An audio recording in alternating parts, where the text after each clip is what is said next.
y es punto y aparte. Déjeme saludar a los maestros, ya llegaron. El querido Paco Cruz, más de 47 años en el periodismo, autor de una larga lista de libros. Las Damas del Poder es su más reciente libro. García Luna, El Señor de la Muerte, que es un libro de referencia ya para México y para entender las redes que siguen operando para proteger el legado criminal de Genaro García Luna, Tierra Narca y la guerra que nos ocultan. El maestro Paco Cruz ya también llegó. El querido Jaime Hernández, décadas como corresponsal de guerra, corresponsal mexicano en el extranjero, fundador y conductor de su espacio en YouTube que hay que respaldar, apoyar todos los días a las 2 de la tarde, tiempo de la Ciudad de México, no apto para cínicos. Ahí está dando la batalla el maestro Jaime Hernández, también gran amigo y piedra importante, fundamental en este caminar independiente y alternativo. Y también ya llegó el maestro Norman Pearl, que lo espera en el duelo de bastonazos con estos señores, con el maestro Paco Cruz, con el maestro Jaime Hernández, de 7 a 9 en Norman Pearl TV, de 7 a 9 de la noche, tiempo de la Ciudad de México, en Norman Pearl TV. Te saludo, Paco, primero a ti. Buenos días. A Vicente, Norman, Jaime, buenos días. Vicente, es que hay tanta información, ¿por cuál empezamos? Mira, lo de Ah, Norma Piña, tú tienes razón. te puedo Van a proponer, llorar. empieza por el amigo de Norma Piña, Alito Moreno, fíjate, que dice que tiene miedo, que se siente amenazado. Dice Alito Moreno que teme por su vida porque el gobierno es capaz de asesinarlo. ¡Qué poca! Colgarse del asesinato de Carlos Manso para esta política, estas pendejadas de Alito, con mucho respeto, ¿eh? Ah, Vicente, no, yo también tendría miedo, pues tiene miedo que lo metan a la cárcel, tiene miedo de perder toda su riqueza. Yo les platiqué alguna vez cuando preparaba uno de mis libros, en un alto funcionario del PRI en ese momento, este, por alguna razón salió el tema de Alito, que no era mi tema, pero platicamos un rato y me dijo, Alito tiene dos miedos. Uno, que le quiten todo su dinero y dos, que lo metan a la cárcel. A eso le tiene pavor. Así que debe tener miedo. ¿Por qué? Porque él sabe que está allí la solicitud de desafuero, Vicente. Debe tener miedo porque es un rufián, porque es un mafioso. Debe tener miedo porque sabe que tiene cuentas pendientes con la justicia. Lo otro, de que tiene miedo de que lo maten, es para morirse de risa, Vicente. Este tipo es un mafioso, entonces quiere aprovechar y subirse a todos lados, que vaya a llorar allá con Carlos Alarraqui, que vaya a llorar allá con Norma Piña, mira, con Norma Piña que está llorando la pérdida de sus privilegios. Allí deben ir a llorar, Vicente, pero mira, por otro lado, estabas platicando de Waldos, eso sí es un tema serio, la separación del cargo del coordinador estatal de protección civil, el coordinador municipal de protección civil, alguien tiene que pagar. Desde 2021 no le renovaron el permiso para operar por las condiciones de protección civil. Nadie se los volvió a revisar y hasta ahora, en 2025, descubren que el permiso estaba vencido, que nadie se los dio. Entonces, alguien recibió dinero o fue omiso o hubo algo extraño ahí. Así que los dos coordinadores de protección civil tienen muchas cuentas que aclarar. 23 vidas. Tiene razón el gobernador cuando dice que todavía se recuerdan hechos lamentables en Hermosillo. Tú debes tenerlo presente como Norman y Jaime, 5 de junio de 2009, el incendio que mató a 49 bebés y dejó heridos con quemaduras todos, a 106, de los cuales 72 quedaron con secuelas graves de por vida. Ahora este incendio mata a 23 personas, que además es por un descuido oficial, ¿eh? Es un descuido, ahí no hay problema. Si no tenía permiso de protección civil, quiere decir que alguien se corrompió o alguien, y cuando hablo de corrupción no es que haya necesariamente recibido dinero, quiere decir que fue omiso y que llegó a arreglos extraños con los responsables de Waldos ahí en Hermosillo. Hay también una docena de heridos, ¿no? Bueno, ya solo hay 3 hospitalizados, dijo el gobernador, pero debe levantar la indignación, debe levantar la indignación porque hay cosas extrañas. Mira, hoy estabas leyendo comunicado de Waldos que está comprometido, dice, con la seguridad de sus empleados, pero justamente ayer empezaron a circular testimonios de extrabajadores de Waldos, están en internet ahí, quienes revelaron que meses antes de la tragedia,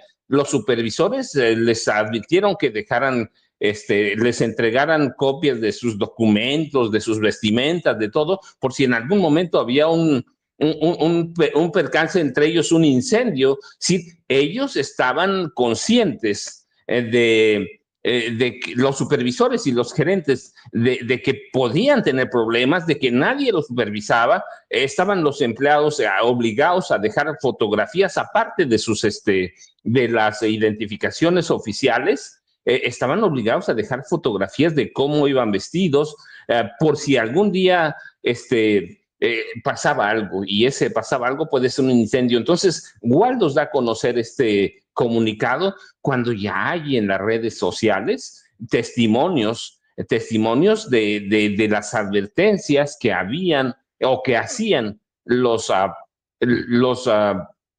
ejecutivos de Waldos. ¿Quién va a pensar en un incendio? Nadie, pero alguien sí piensa en alguna tragedia, y por eso les pedían más tiempo.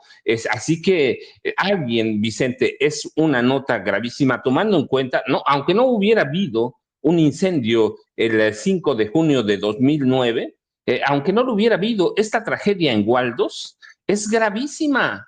No, es decir, no hay una explicación lógica, no se puede recurrir al sentido común, Vicente, para justificar un incendio de esta naturaleza, cuando ya los funcionarios estatales de Sonora, los funcionarios municipales de Protección Civil, tenían el antecedente de 2009. Es decir, es más grave de lo que parece. Así que sí, hay que entender lo que dice el gobernador, y tienen que, lo dijimos aquí cuando hablamos del tema, tiene que haber personas juzgadas, no puede haber impunidad. Tienen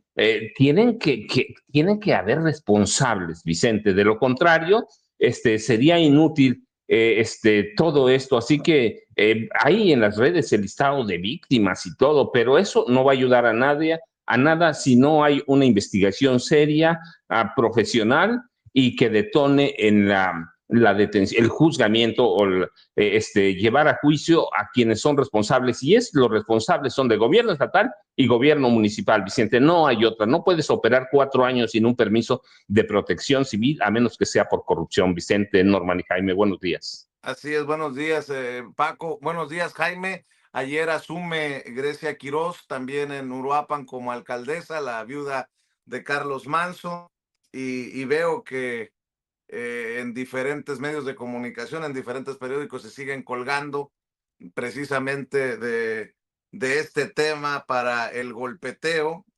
Me parece alucinante, ¿no?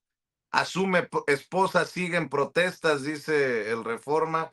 El Universal: no vengo con el discurso vacío de los políticos, sino con el corazón destrozado. Viuda asume alcaldía de Uruapan en Excelsior. Grecia toma posesión y sostiene: no callarán a los del sombrero, dice Milenio. En la jornada rinde protesta la nueva edil de Uruapan, y así sucesivamente, mi querido Jaime, entre otros muchos temas, ¿no? Que hoy hemos tenido unas semanitas muy intensas. Mi querido Jaime, te saludo. Muy buenos días, caballeros. Fíjense que a mí me llamó muchísimo la atención, y lo comentamos ayer, este discurso zigzagueante de Grecia Quirós, porque por un lado, primero pide tranquilidad y advierte que la muerte de su esposo está siendo aprovechada por oportunistas que quieren sacar raja política para atacar al gobierno de la 4T, a Claudia Sheinbaum. Y eso fue la primera parte de un mensaje. Ayer, cuando toma posesión, cuando protesta como nueva alcaldesa de Uruapan para sustituir a su esposo, utiliza un tono distinto en el que recrimina al gobierno no haber hecho lo suficiente a pesar de las peticiones constantes de su esposo. Entonces uno dice, ¿qué pasó aquí? ¿Dónde se produjo el quiebre? Porque no hay que olvidar que Grecia Quiroz se entrevistó en Palacio Nacional con la presidenta. Yo creo que al calor de este apoyo que recibió en Michoacán, en Morelia, cuando rindió protesta, pues se atrevió a soltar lo otro que ella sabe que no es verdad, sabe que, porque lo ha dicho una y otra vez el gobierno federal, las veces en que se le envió ayuda a Carlos Manso, pero uno entiende que a veces desde el dolor a uno se le obnubila la mente.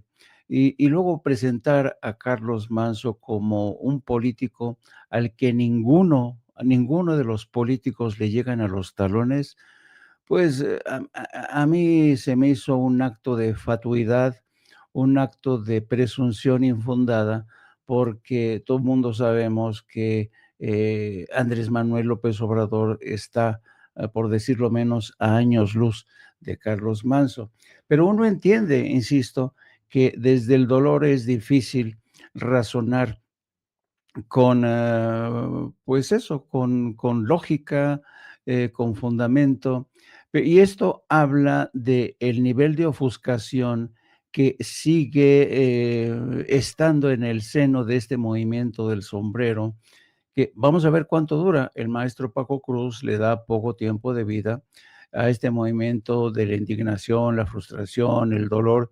Y yo creo también que es un movimiento que difícilmente se va a extender, porque si se extiende, digamos que se extendería si el gobierno federal no estuviera haciendo nada, si las acciones de la Guardia Nacional, del Ejército, de la presidenta, de Mar García Harfuch, no estuvieran tomando en cuenta, si se estuviera ignorando a Michoacán, como durante mucho tiempo se le trató a Michoacán con un desdén impresionante, sobre todo bajo la presidencia de Felipe Calderón y Enrique Peña Nieto, que a quien se le ocurrió la genial idea de apostar por las guardias eh, de autodefensa. Ujú. Y que terminó ese asunto bastante mal, todos ya lo sabemos.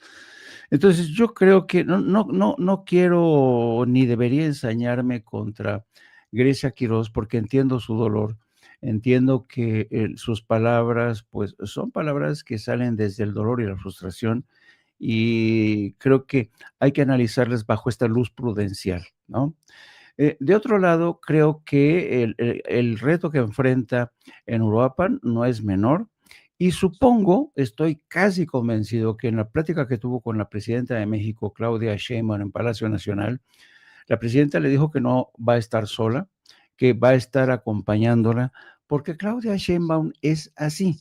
Claudia Sheinbaum no es una persona que le diga, pues, ahí te, a ver cómo te las arreglas, hija mía. Pues no, no, yo no veo a Claudia Sheinbaum eh, debatiendo, discutiendo. Yo creo que más bien Claudia Sheinbaum le dijo, el reto que vas a asumir es arriesgado, el reto que tienes ante ti demanda de mucho esfuerzo, pero el gobierno federal no te va a dejar sola. Creo que eso es lo que ha pasado. Por otro lado, quisiera llamar la atención sobre el intento que siguen haciendo muchos comentócratas por capitalizar el tema de la movilización de la llamada generación Z. Ayer se suspendieron varias movilizaciones en Morelia, pero no en Uruapan. Sigue la oposición apostando por este movimiento, por explotar un poco para tratar de darle continuidad a la tragedia de Carlos Manso. Creo que tampoco les va a funcionar. No, mucha gente apostaba a que el asesinato de Carlos Manso iba a ser la chispa que iba a incendiar toda la pradera. Yo francamente no lo veo venir ese incendio. Bueno, y mientras tanto, pues, ¿qué creen?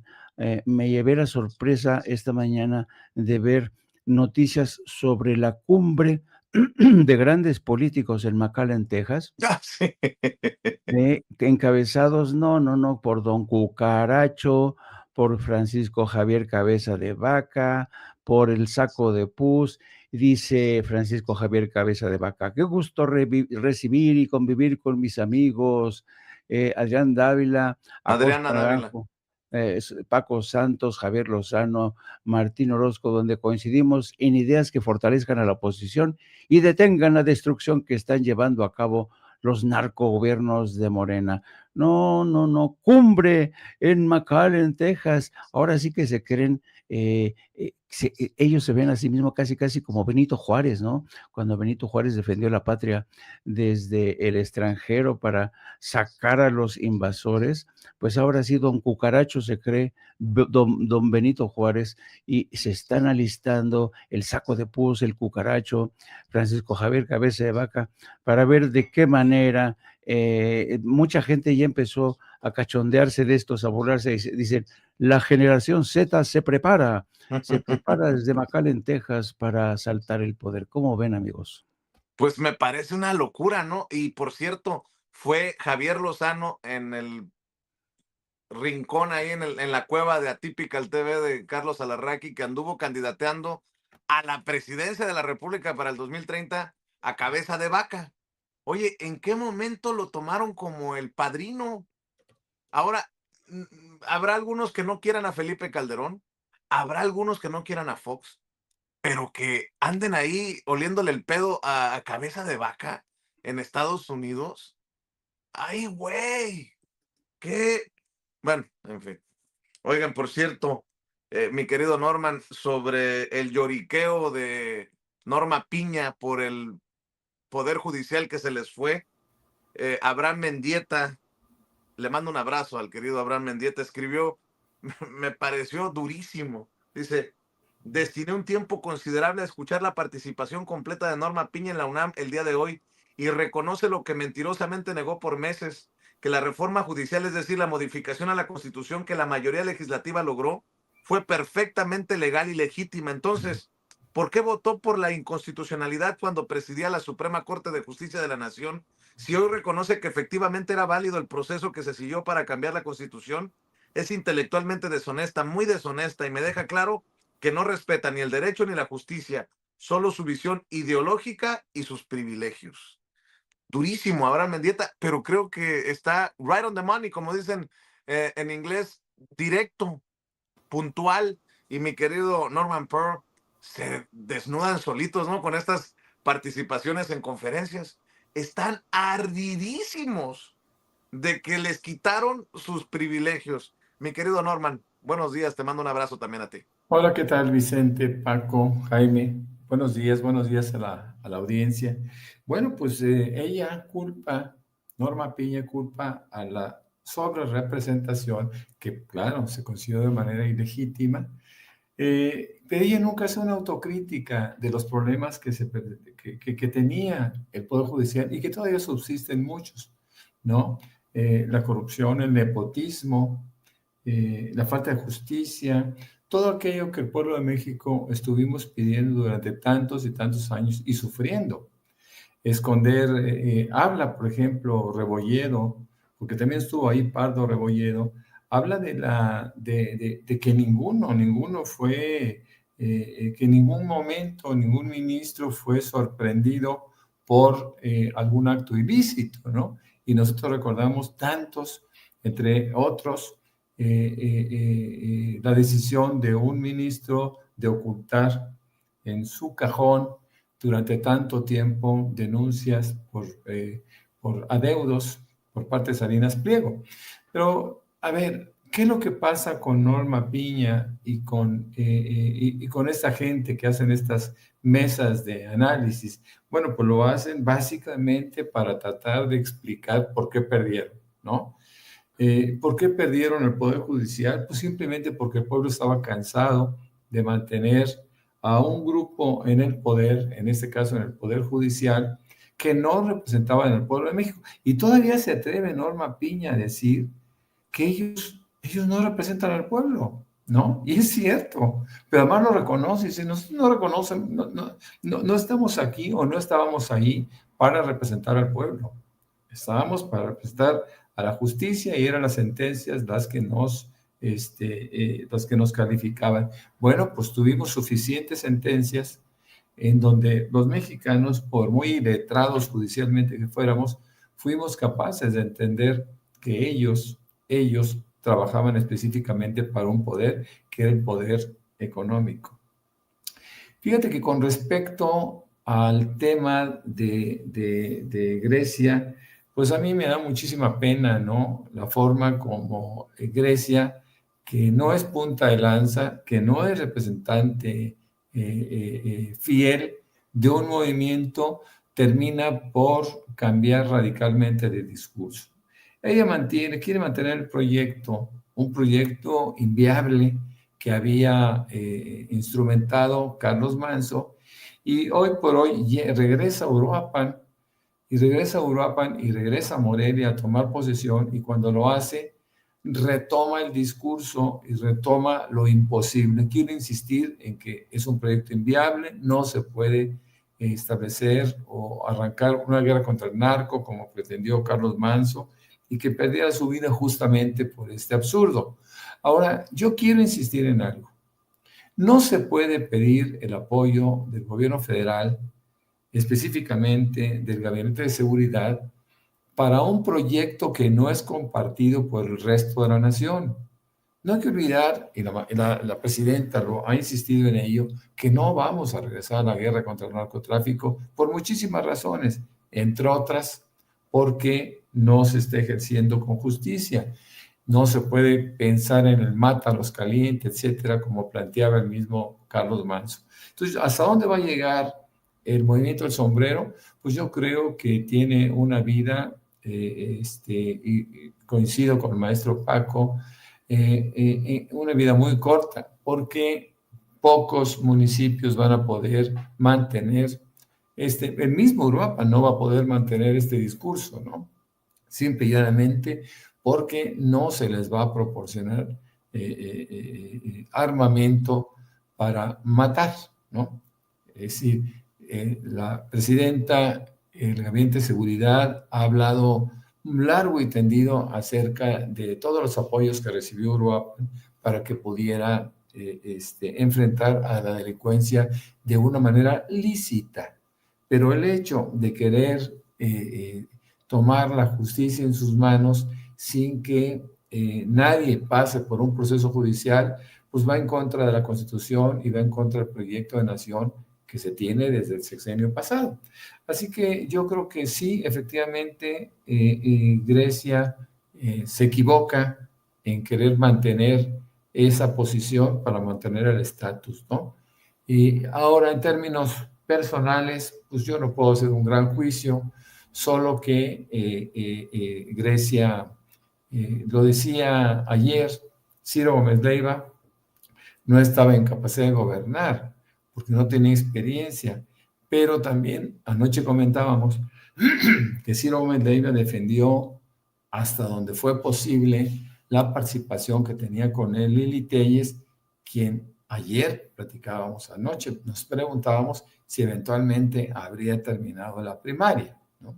Porque no hay que olvidar que Grecia era licenciada en ciencias, es licenciada en ciencias políticas, y en el caso de Lili Téllez, pues tiene muchísimas restricciones, pero no solo por escolaridad, sino por inteligencia, por incapacidad política, porque ayer alguien en el programa definía a esta Lili Téllez como una persona que estaba que era una desquiciada, ¿cómo le llamó? Que me llamó mucha atención. Bueno, era una comediante, pero desquiciada, ¿no?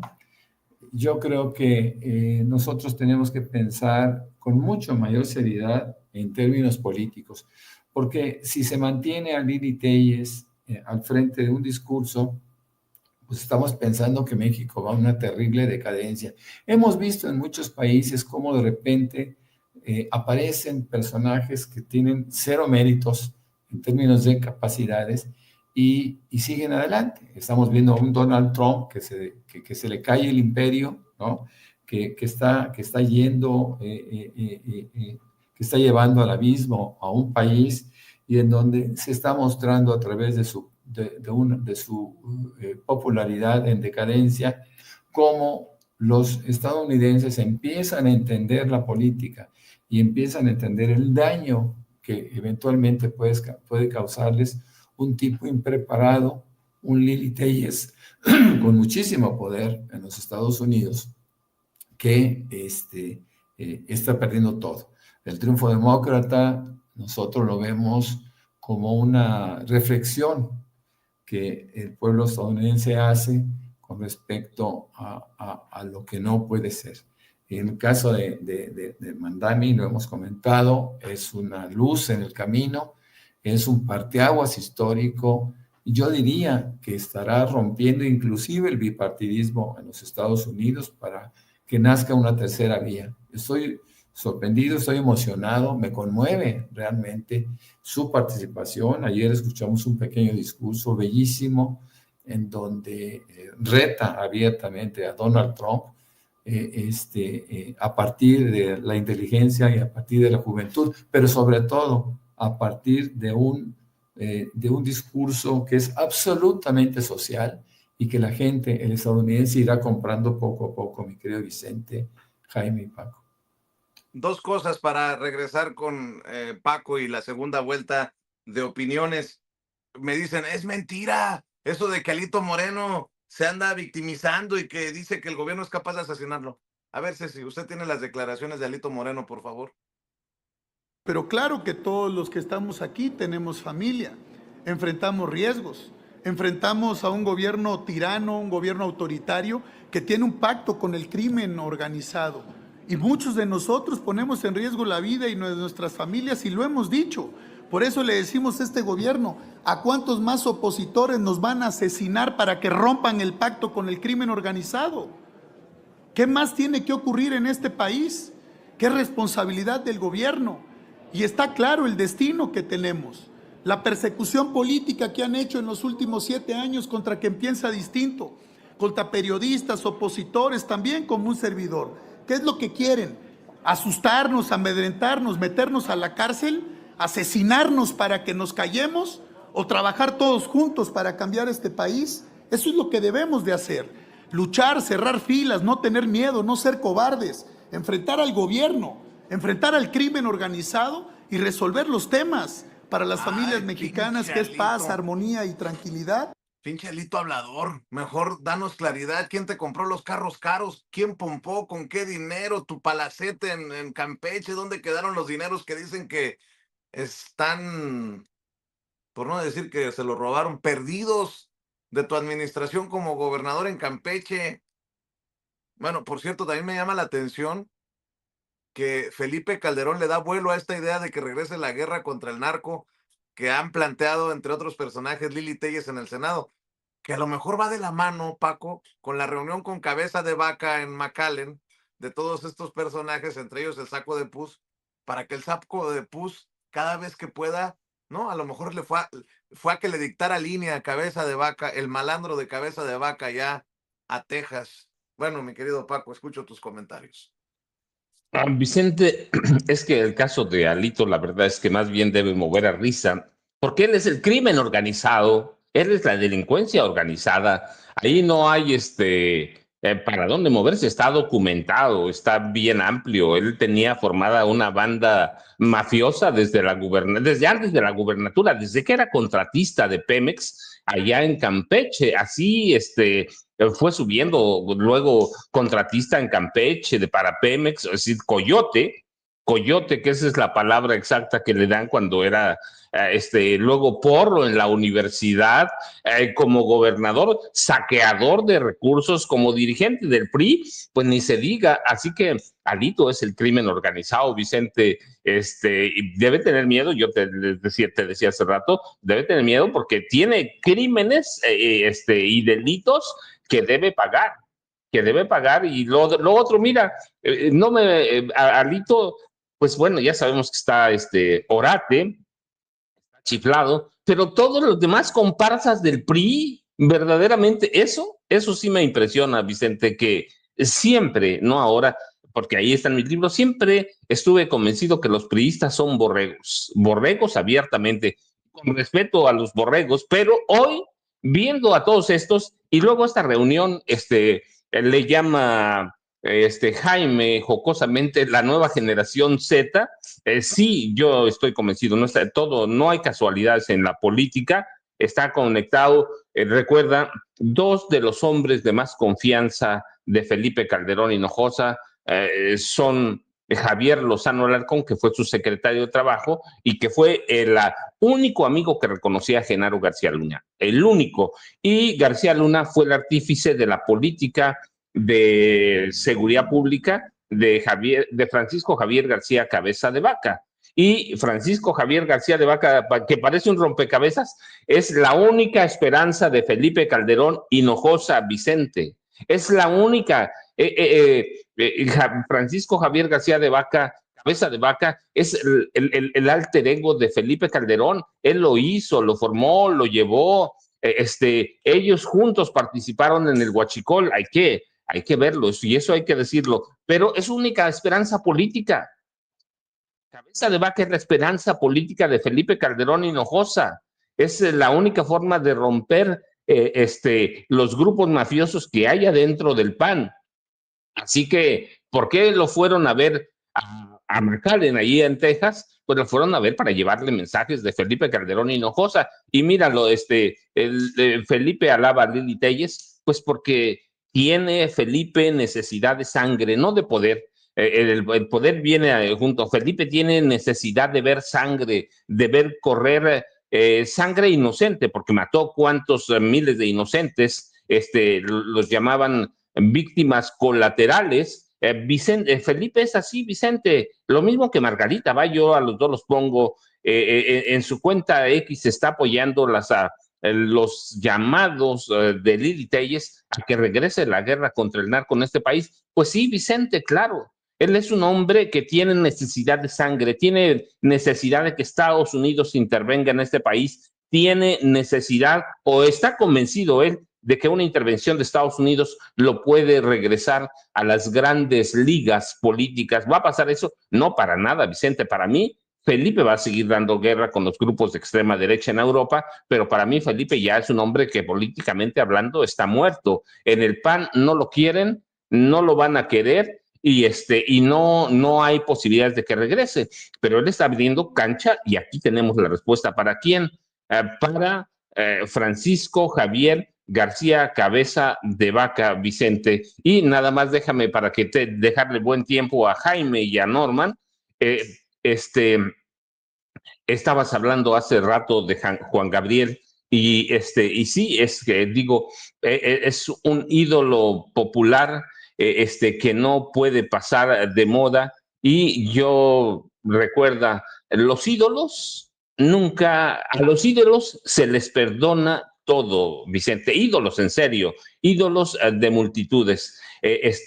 Y Juan Gabriel es un ídolo, nos guste o no, le guste o no a muchos, es un ídolo de multitudes y va a serlo por mucho tiempo. Y el último comentario, Vicente, que ayer pasa desapercibido para muchos, o inadvertido para mucha gente, desde 7 países los ataques a Claudia Sheinbaum Pardo a través de cuentas automatizadas y bots en redes sociales por el asesinato o el atentado que le costó la vida a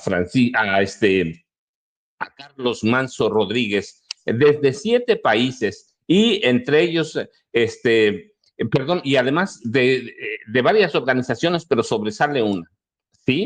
Sobresale Atlas Network, que coordina en América Latina, ¿quién? Un primo, Pedro Salinas, sí se llama Pedro Salinas, ¿no?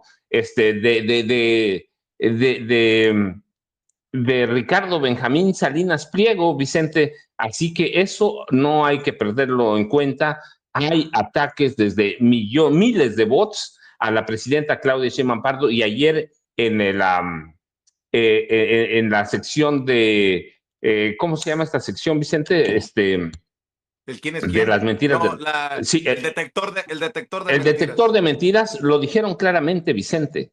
7 países para atacar a la presidenta Claudia Sheinbaum Pardo y montar campañas para intentar desprestigiarla. El detector de las mentiras de la semana. Así que hay que tener mucho cuidado y seguirlo, Vicente, porque Salinas Pliego está muy movido a través de su primo que controla Atlas Network. Y el dato que dio la presidenta, bueno, que dieron el del detector de mentiras, en 3 días, domingo, lunes y martes, 1.8 millones de menciones, más de 694 millones de reproducciones en X, Instagram, Facebook y TikTok.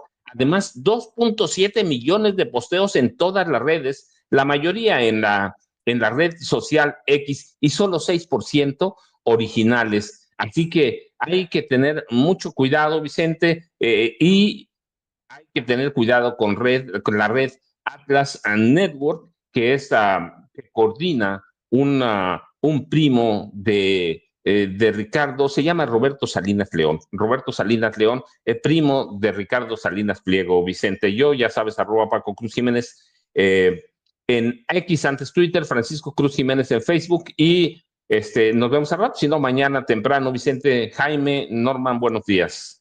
Gracias, Paco, nos vemos al rato. Antes de que llegue la presidenta, Jaime, no había visto la portada de Reforma.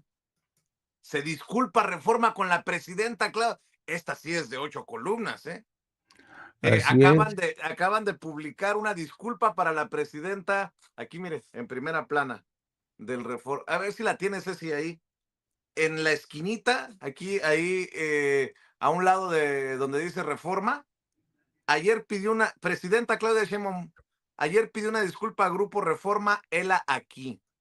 En todo agravio percibido, la intención pesa.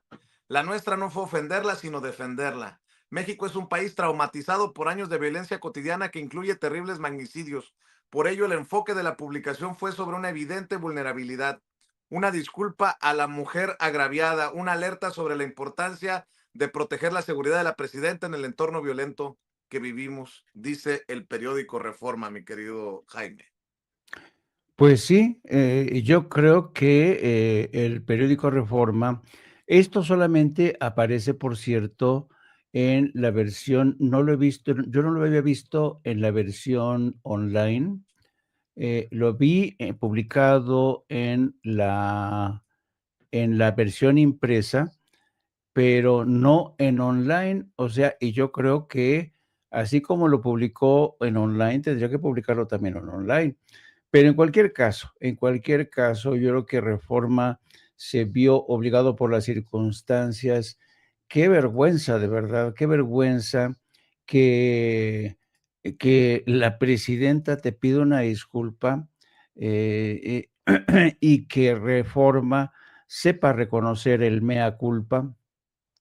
Y dice que en cualquier caso, fíjate, porque es interesante la forma en que se disculpa, ¿eh? Dice, nuestra intención no fue ofenderla, sino defenderla. Y uno dice, ¿será? ¿Será de verdad eso? Este, yo francamente no creo demasiado en esta disculpa, pero pues bueno, cada quien, ¿no? Cada quien su forma de disculparse, y digamos que la coartada que utilizan ellos dice que como México es un país traumatizado por años de violencia cotidiana que incluye terribles medicinos, por ello el enfoque de la publicación fue sobre una evidente vulnerabilidad. Perdón, pero las fotos seleccionadas por Reforma que publica en primera plana son asquerosas, asquerosas. Ahí hubo una selección editorial, para presentar de las fotos las más asquerosas. Así es que no me vengan con el cuento de que, no, es que, pues, perdón, es que le estábamos defendiendo, señora presidenta. No, no, no, no, no. Saben, esta gente de verdad no tiene conciencia, no es profesional. De verdad, es una pena, es una pena lo que están haciendo. Mi querido Jaime, lo espera a las 2 de la tarde, no apto para cínicos, de lunes a viernes. Hay que apoyarlo con likes, con superchats, con suscripciones, no apto para cínicos. 2 de la tarde, tiempo de la Ciudad de México. Y Jaime Journo en X, antes Twitter, @Jaime Journo. Ahí apóyelo al maestro Jaime Hernández. Mi querido Norman Pearl, estaba viendo también cómo está de desatado Ricardo Salinas Pliego en redes sociales, en alusión a lo que decía el maestro Paco Cruz. Ricardo Salinas Pliego escribe: esta es la narrativa de pobres contra ricos que los gobiernícolas quieren posicionar para seguir matando al pueblo mientras le hacen creer que es culpa de los ricos. Pero adivinen quién inventó la frase primero los pobres. Hace muchos años, durante una comida, le dije al peje: creo que si le das atención primero a los pobres, no, ya no voy a seguir leyendo. Ahora resulta que Ricardo Salinas Pliego es el autor de Primero los pobres. No. Hace muchos años, durante una comida, le dije al peje: creo que si le das atención primero a los pobres, así como lo hago yo en todas mis empresas, te puede sorprender la calidad humana de la gente y el compromiso que tienen por no quedar mal contigo. Acepto que me equivoqué, no debía haber confiado en él ni haberlo ayudado, y por eso le ofrezco mis disculpas a todos los mexicanos. El comentario se lo hice porque nosotros siempre le hemos dado atención y oportunidades primero a los pobres. Mis tiendas, mis bancos, mis motos y muchos de mis servicios están diseñados para que a los pobres les vaya mejor, y me pareció buena idea darle el consejo. Así que no me vengan con cosas de que a mí me da coraje que se le tenga consideración primero a los pobres, cuando he sido yo, con mi dinero, quien ha predicado siempre con el ejemplo y ha ayudado primero a los pobres. En Grupo Salinas durante muchísimos años hemos confiado en las familias de escasos recursos y les hemos otorgado cientos de miles de créditos, motos y electrodomésticos que hoy hacen felices a miles de familias mexicanas. Nuestro único objetivo es servir mejor a nuestros clientes y apoyarlos en su camino hacia la prosperidad. Queremos que puedan tener un medio de transporte, una televisión, un celular, una cuenta de banco, una tarjeta, el dinero que les mandan desde Estados Unidos y ahora hasta buena atención en nuestras clínicas de salud. No, pues, perdona, ma. Pues yo chingo a mi madre, mi querido Norman Pearl. Bueno, pues es el uso indebido de la prensa, es el uso indebido de la capacidad de difusión que tiene este sujeto, que puede decir absolutamente lo que se le ocurra, ¿no? Por supuesto que muy pocos le van a creer, y el origen de esa frase es totalmente distinta. Este tipo, cuando piensa en los pobres como negocio. Acuérdense que es usurero, que explota a los pobres, que explota a los empleados, que explota a todos aquellos que se lo permitan o que las circunstancias les obliguen a caer bajo sus garras, ¿no? Ricardo Salinas Pliego debe de pasar a la historia, si es que la historia lo consigna, como uno de los tipos más depredadores que se han presentado por parte del empresariado, que se han presentado en México. Un tipo que llevará mucho desprecio a través del tiempo. Aquí, cuando lo presentan junto a sus incondicionales, pues todavía es más penoso, ¿no? Aquellos que aceptan que sí, efectivamente, él da línea editorial y ellos la respetan a pie juntillas. Fíjate que de la disculpa de Reforma yo rescataría nada más la evidente vulnerabilidad como un pretexto de estas fotografías. Pero las fotografías no se justifican, fueron fotografías elegidas de la manera más cruel y más despiadada con respecto a la imagen que se puede tener de una mujer. Es muy triste. Ahora, por último, quisiera comentar un pequeño post que me encontré por ahí de una joven venezolana que dice: ¿por qué Trump no ataca a Venezuela? Dice: no es por bondad. Los gigantes latinoamericanos como México, Colombia y Brasil se oponen a esa guerra. Quienes la apoyan están solos. La presión regional frena a la agresión. Me parece interesante ese post y por eso lo menciono. Bueno, pues a mí me pueden encontrar como Norman F. Pearl, tanto en X, antes Twitter, como en Facebook, en 2 cuentas específicas. Y más tarde, de 7 a 9 de la noche, de lunes a viernes, nos pueden ver a través del canal Norman Pearl TV y créanme que la van a pasar bien. Tratamos de hacer un análisis de la noticia de la manera más seria y más inteligente posible. A veces lo logramos. Que tengan ustedes muy buen día y muchas gracias, como siempre. Gracias, Paco. Gracias, Jaime. Gracias, Norman. Un abrazote. Nos vemos 2 de la tarde con el querido Jaime Hernández en No Apto para Cínicos y de 7 a 9 en el duelo de bastonazos con Norman Pearl, con Paco Cruz y con Jaime Hernández. Todo de lunes a viernes, todo tiempo de la Ciudad de México. Bueno,